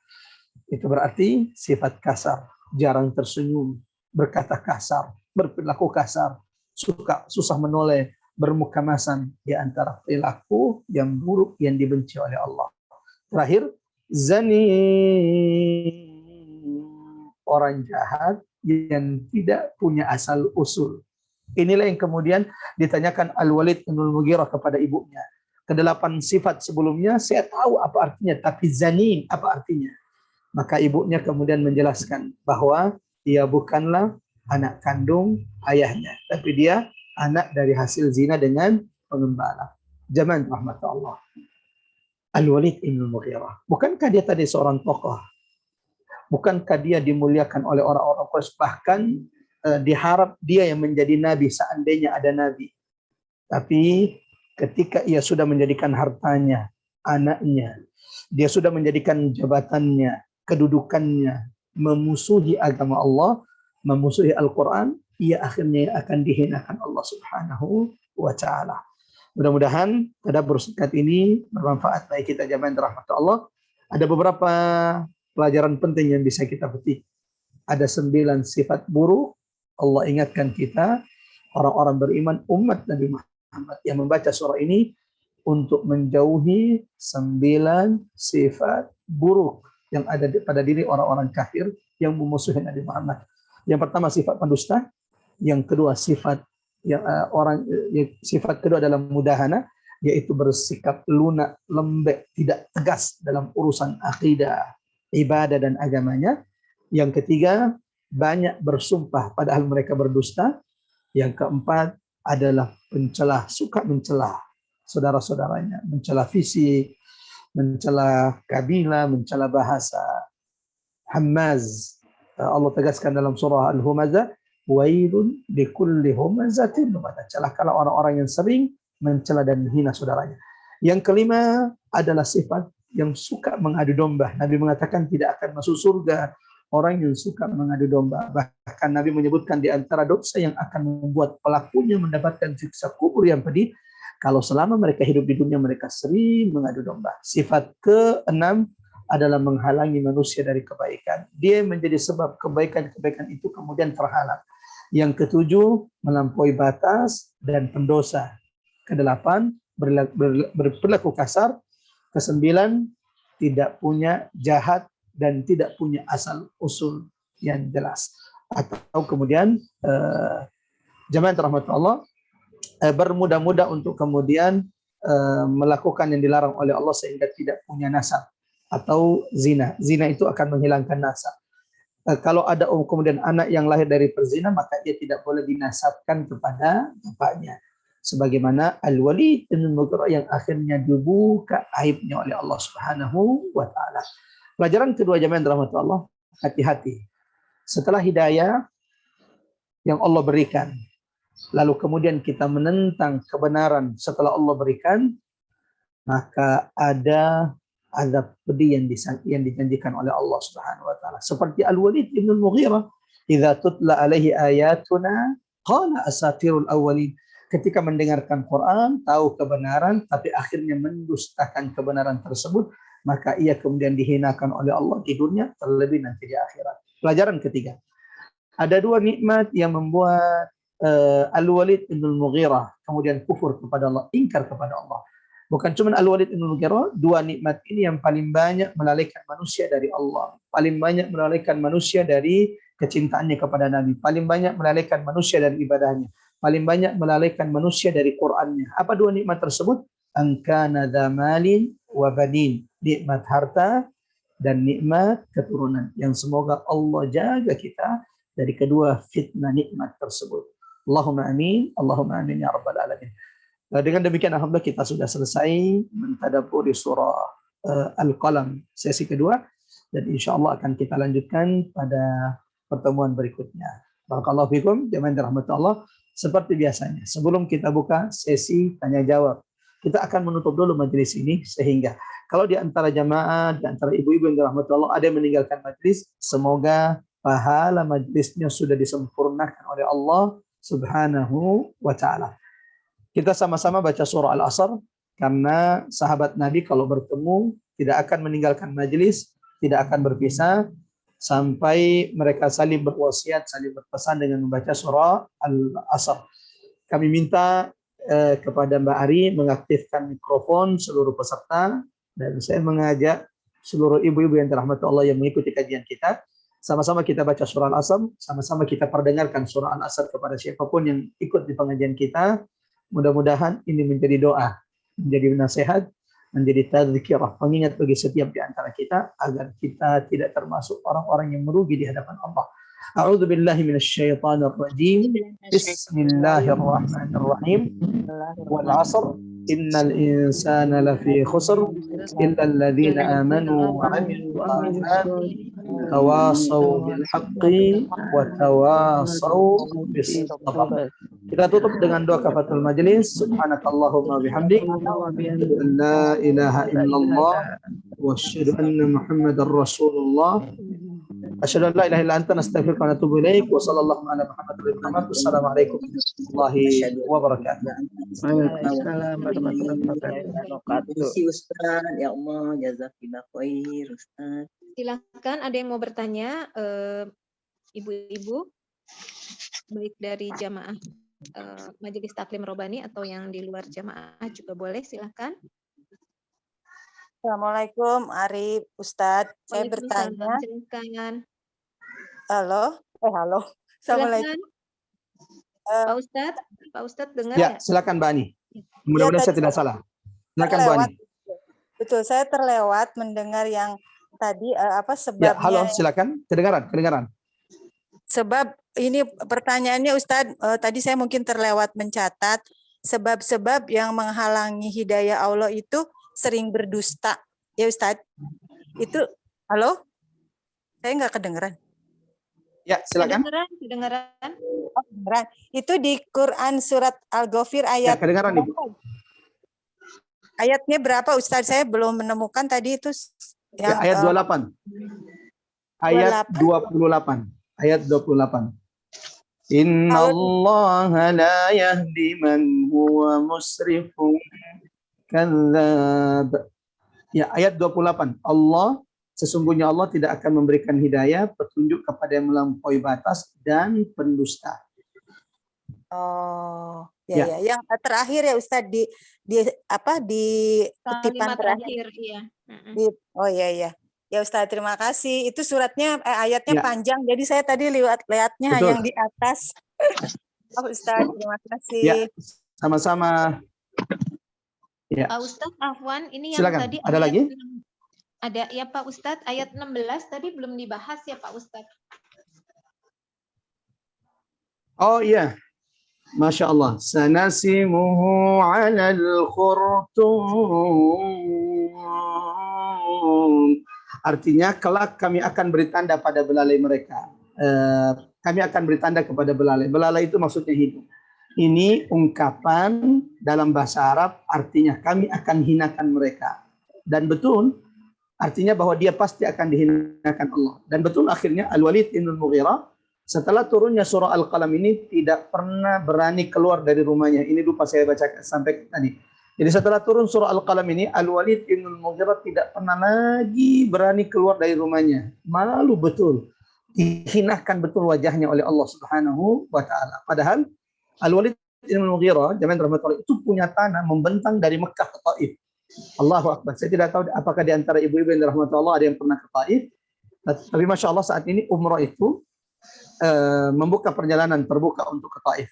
Nah, Al-Walid bin Mughirah itu punya tanah membentang dari Mekah ke Taif. Tapi semenjak turun surah Al-Qalam ini, jarang. Hampir tidak pernah keluar dari rumahnya, malu. Sampai akhirnya ia dilupakan. Ini balasan Allah. Sanasimuhum 'alal khurtum. Kami akan hinakan mereka. Seperti itu kira-kira Mbak Ari. Barakallahu fiik. Afwan tadi terlewatkan satu ayat ini. Silakan. Terima kasih Pak Ustadz. Ada lagi yang ingin bertanya? Berarti belalai itu ungkapan aja ya Pak Ustadz ya? Ya, betul. Artinya hidung. Belalai itu artinya hidung. Dan itu dalam bahasa Arab diberi tanda pada hidungnya, artinya dia akan dihinakan. Oh gitu. Oke. Ada lagi Bu-ibu yang ingin bertanya? Ya, ada lagi?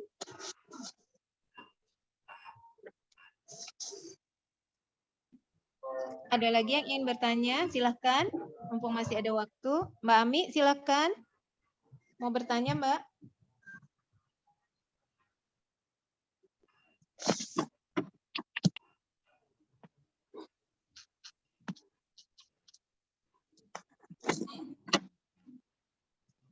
Tidak ada.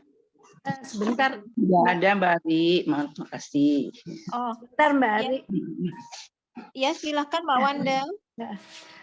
Pak Ustadz, saya mau menanya. Kan ini di luar dari ini bisa Pak? Pak Ustadz. Ya. Saya Boleh. Kalau kita setelah malam itu membaca surat Al-Mulk, apakah kita bisa sampaikan juga untuk orang tua kita yang sudah tidak ada? Bagaimana dan caranya itu seperti apa? Makasih Pak Ustadz. Waalaikumsalam warahmatullahi wabarakatuh. Jemaah rahmatullah, mudah-mudahan saya tidak salah dengar pertanyaannya karena tadi suara agak terputus-putus. Kalau malam kita mau baca surah Al-Mulk, gimana caranya? Nah, mudah-mudahan seperti itu pertanyaannya. Jemaah rahmatullah, tidak ada tata cara Saya khusus. tambahkan tadi Kenapa? pertanyaannya, saya tambahkan pertanyaannya tadi, Afwan. Ya. Kalau malam sebelum tidur membaca surat Al-Mulk, apakah boleh dihadiahkan untuk orang tua yang sudah wafat, Pak Ustadz? Maksudnya kita sekalian untuk mendoakan beliau.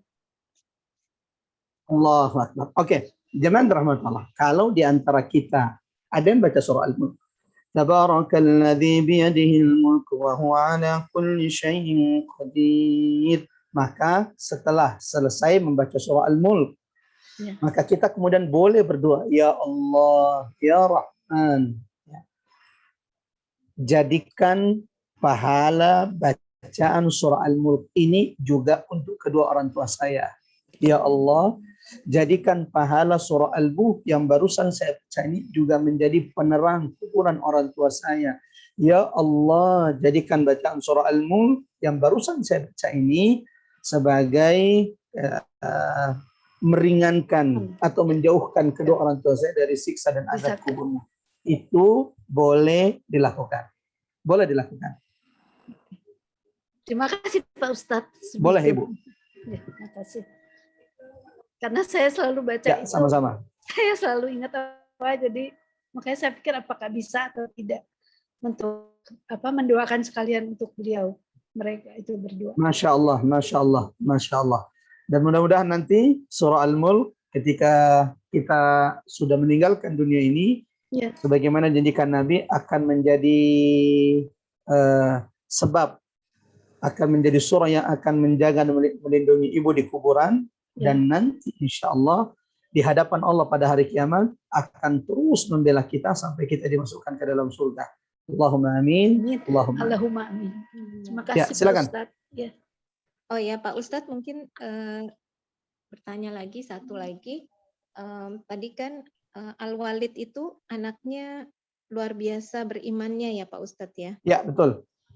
Nah, jadi artinya nggak jaminan kalau orang beriman, anaknya juga beriman, dan demikian pula sebaliknya ya? Betul. Betul. Nah, itu apa ya yang kita mesti selain doa yang biasa kita belajar dari Nabi Ibrahim, itu kan ada doa-doanya Nabi Ibrahim ya Ustadz. Apa cukup membaca itu saja ya Pak, supaya anak dan keturunan kita semuanya dijauhkan dari sifat buruk, dijauhkan dari tadi itu supaya tidak ada masalah dengan akidah ya. Selain ada lagi nggak Pak Ustadz amalan-amalan yang harus dilakukan untuk memiliki anak cucu keturunan yang senantiasa beriman sampai sampai. Ya, barakallahu fiik Mbak Ari, Masya Allah. Mudah-mudahan ini menjadi pencerahan bagi kita semua. Ya, hidayah itu milik Allah. Ya, tidak bisa diwariskan. Ya. Terkadang bapaknya kafir, anaknya mukmin. Ya, seperti Al-Walid ibn al-Mughirah, bapaknya kufur, bahkan dicela oleh Allah dalam surah Al-Qalam ini. Tapi anaknya adalah sahabat Nabi yang dimuliakan oleh Allah, Al-Walid, Khalid bin Al-Walid. Atau kemudian contoh lain, bapaknya Fir'aunnya umat ini, yaitu Abu Jahal. Tapi anaknya adalah salah satu komandan perang terbaik di antara sahabat Nabi, yaitu Ikrimah bin Abi Jahal radhiyallahu anhu. Sebagaimana bapaknya Nabi, anaknya Kan'an, anaknya pun kepada Allah Subhanahu wa taala. Jemaah rahmatullah, ikhwatal iman azanallahu wa iyyakum. Ada yang menarik di antara ungkapan ulama bahwa di antara yang paling sangat berperan akan baiknya keturunan itu adalah seorang istri, seorang ibu. Istri yang senantiasa mendoakan, ibu yang senantiasa mendoakan anaknya. Kan'an, Nuh, kenapa tidak bisa mendidik anaknya? Bukan karena dia gagal mendidik anaknya. Dia itu Nabi, Allahu Akbar, dahsyat dalam mendidik anaknya. Tapi rusaknya anak Nabi Nuh itu karena rusaknya istrinya Nabi Nuh yang tidak mau ikut dakwah Nabi Nuh. Dia malah yang mencela perilaku suaminya. Inilah yang membuat rusaknya keturunan Nabi Nuh alaihissalam, atau salah satu keturunan daripada Nabi Nuh, yaitu Kan'an yang tidak mau ikut dakwah dakwah ayahnya. Nah, karena di sini rata-rata ibu-ibu, saya ingin mengatakan semua ibu, Allahu Akbar, punya peran yang sangat besar akan baiknya keturunan-keturunan mereka. Saya merasa bersyukur Allah karuniakan seorang ibu yang Masya Allah bagi saya teladan seorang istri, seorang ibu yang mudah-mudahan Allah ampuni dosa-dosanya. Saya merasakan bahwa di antara kebaikan yang Allah berikan hari ini tidak lepas dari doa-doa ibu yang saat itu ketika masih hidup, Allah yarhamha rahmatan wasi'ah, hampir tidak pernah luput mendoakan anaknya. Saya ingin mengingatkan kepada ibu-ibu hebat yang ada di majelis ini, jangan bosan, jangan lelah mendoakan kebaikan kepada anakmu, karena doa orang tua menggetarkan arsy Allah Subhanahu wa taala. Selain bahwa jemaah rahmatullah Allah, doa-doa kita, Rabbi habli minas salihin, Rabbi ja'alni muqimas shalah wa min dzurriyyati rabbana wa taqabbal du'a, Rabbi wajnubni an na'budal asnam, ini salah satu di antara doa yang Al-Fakir sendiri kami sering membaca dan membayangkan anak. Jadi ketika membaca doa Rabbi ja'alni muqimas shalah wa min dzurriyyati, ya Allah jadikan aku dan keturunan-keturunanku yang mendirikan salat, saya membayangkan wajah anak saya satu-satu agar mereka jadi segitu sungguh-sungguhnya. Lalu ketika saya berdoa Rabbi wajnubni wa man na'budal asnam, ya Allah hindarkan aku dan anak-anakku dari menyembah berhala, saya kembali kemudian mengingat wajah istri, wajah anak-anak agar dijauhkan dari menyembah berhala-berhala. Selain itu jemaah rahmatullah Allah, sedekah-sedekah kita, kesolehan-kesolehan kita, ibadah-ibadah kita menjadi sebab insya Allah Allah akan menjaga keturunan-keturunan kita. Wallahu a'lam bishawab.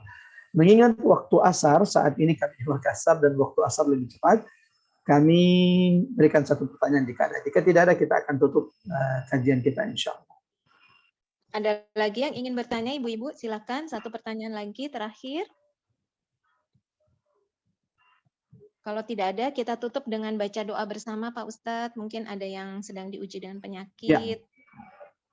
Ya, jemaah rahmatullah Allah, ibu-ibu yang rahmatullah Allah, sama-sama kita berdoa. Kita tidak tahu dari lisan siapa Allah akan ijabah doa-doanya di antara kita.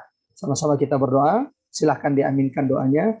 Orang yang mengaminkan doa seperti pahala orang yang berdoa. Kita mulai dulu dengan istighfar. Astagfirullahaladzim, astagfirullahaladzim, astagfirullahaladzim. Allahumma ya Rahman, ya Rahim, ya Sami'ad du'a. Allahumma inna nas'aluka bi asma'ikal husna wa sifatikal ula an taj'al al-Qur'an al-azim rabi'a qulubina wa nura sudurina wa jala' ahzanina wa humumina wa ghumumina ya arhamar rahimin. Ya Allah, wahai Engkau yang Maha mendengarkan doa-doa kami, wahai Engkau yang Maha menerima mengijabah doa-doa kami. Ya Allah, kami menyeru-Mu dengan nama-nama-Mu yang Maha indah. Jadikan Quran sebagai teman terbaik kami, jadikan Quran ya arhamar rahimin sebagai pelindung penjaga setiap di antara kami. Rabbana la tuzigh qulubana ba'da idh hadaytana wa hab lana min ladunka rahmatan innaka antal wahhab. Rabbana la tuzigh qulubana ba'da idh hadaytana wa hab lana min ladunka rahmatan innaka antal wahhab. Rabbana arinal haqqa haqqan warzuqna ittiba'ahu wa arinal batila batilan warzuqna ijtinabah. Allahumma ya rabban nas adhibil ba's ishfi anta syafi shifaan la yughadiru saqaman wala alama. Ya Allah, wahai Tuhan manusia, siapapun di antara kami saat ini sedang sakit, siapapun di antara kerabat Majelis Taklim Rabbani yang saat ini sedang sakit, sembuhkan mereka ya Allah, angkat penyakit mereka ya Allah, jauhkan mereka dari seluruh sakit yang mereka rasakan saat ini. Ya Arhamar Rahimin, tabarakta ya dzal jalali wal ikram. Rabbana ighfir lana wa liwalidina warhamhuma kama rabbawna shighara. Ya Allah, ya Rahman, untuk kedua orang tua kami, untuk ayahanda kami tercinta, untuk ibunda kami tercinta ya Allah. Jika duduknya kami 1 jam, setengah jam di majlis tadabbur Quran ini adalah amal ibadah di sisi-Mu ya Allah, jadikan ia penerang untuk kuburan kedua orang tua kami. Jadikan amal-amal kami saat ini menjadi pemberat juga timbangan amal kedua orang tua kami ya Rabbal Alamin. Rabbana atina fid dunya hasanah wa fil akhirati hasanah wa qina adzabannar. Wa sallallahu ala Muhammad wa ala Muhammad walhamdulillahi rabbil alamin. Wassalamualaikum warahmatullahi wabarakatuh. Terima kasih banyak. Sampai ketemu insyaallah di Terima kasih Pak Ustadz. Terima kasih Pak Ustadz. Assalamualaikum. Terima kasih ibu-ibu semua.